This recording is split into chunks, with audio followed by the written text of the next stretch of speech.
اعوذ باللہ من الشیطان الرجیم بسم اللہ الرحمن الرحیم۔ اس کے بعد جو آ رہا ہے یہ ایک بہت اہم مضمون ہے۔ ظاہر بات ہے کہ شروع ہی کی اور وہی ہیں جو جوڑ دی گئی ہیں، یہاں پر 7 صورت بنائی گئی ہے۔ فلا تطع المکذبین ودوا لو تدہن فیدہنون۔ اے نبی آپ ان جھٹلانے والوں کی باتوں پر دھیان نہ دیجیے گا، ان کے مشوروں کے اوپر توجہ نہ کیجیے گا، ان کی باتوں میں نہ آ جائیے گا۔ یہ تو چاہتے ہیں کہ ذرا سے آپ ڈھیلے پڑے وہ بھی ڈھیلے پڑ جائیں۔ باطل جو ہے، باطل دوئی پسند ہے حق لا شریک ہے۔ شرکت میں آنا ہے حق و باطل نہ کر قبول۔ باطل تو ہمیشہ کمپرومائز کرنا چاہتا ہے حق کے ساتھ، بھائی کچھ میری مان لو کچھ میں تمہاری مان لیتا ہوں۔ باطل ہمیشہ چاہے گا کمپرومائز کرے گا، شروع میں نگیٹ کرے گا، نفی کرے گا، پھر دیکھے گا یہ تو تکڑے ہیں جمے ہوئے ہیں، پھر کمپرومائز کرے گا۔ لیکن اے نبی اس دام سے بچیے، اس جال سے بچیے۔ فلا تطع المکذبین ودوا، وہ چاہتے ہیں کہ ذرا آپ ڈھیلے پڑے، لو تدہنوا، مداہنت اسی سے بنا ہے، مداہنت کرنا۔ آپ ذرا مداہنت سے کام لے تو یہ بھی ڈھیلے پڑ جائیں۔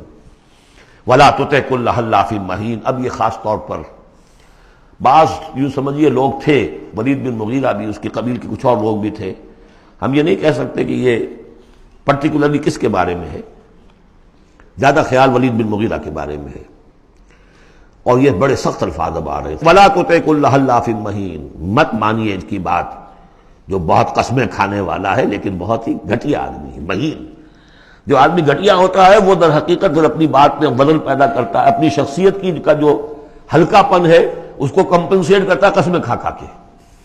کل حلاف مہین، جو بہت قسمیں کھا کھا کر آپ کو اپنے خلوص کی اور اخلاص کی اور خیر خواہی کا یقین دلاتا ہے، لیکن وہ خود نہایت بے قدر انسان ہے۔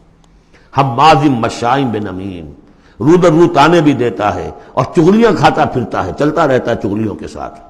مناع للخیر معتد اثیم، خیر سے روکنے والا ہے، خود حد سے بڑھنے والا ہے، گناہ گار ہے۔ عتل بعد ذلک زنیم، اجڑ ہے، گوار ہے، اور یہ کہ اس کے بعد بدنام بھی ہے۔ یہ بھی تھا لوگوں کے اندر مشہور کہ وہ ولد الزنا ہے۔ ان کان ذا مال و بنین، صرف اس گھمنڈ کی بنیاد پر کہ ہم نے اسے مال بھی دے رکھا ہے، مالدار ہے اور بیٹوں والا ہے۔ بیٹے تو کیسے کیسے اللہ نے دیے تھے، خالد بن ولید اسی کا بیٹا ہے نا، سیف من سیوف اللہ، ولید بن مغیرہ۔ ان کان ذا مال و بنین اذا تتلی علیہ آیاتنا قال اساطیر الاولین، جب اسے ہماری آیات پڑھ کے سنائی جاتی ہے کہتا ہے یہ تو سب پرانی باتیں چلی آ رہی ہیں، ڈھکوسلے ہیں، یہ انہی کے قصے ہیں، پرانی نقلیں ہیں ان کی۔ سنسبہ علی الخرطوم، ہم اس کی سونڈ پر مہر لگائیں گے۔ ناک کوئی بہت بڑی ہوگی اس کی نمایاں پھکنا سی ہوگی تو وہ سونڈ کا کہا گیا ہے۔ سنسبہ علی الخرطوم۔ صدق اللہ العظیم۔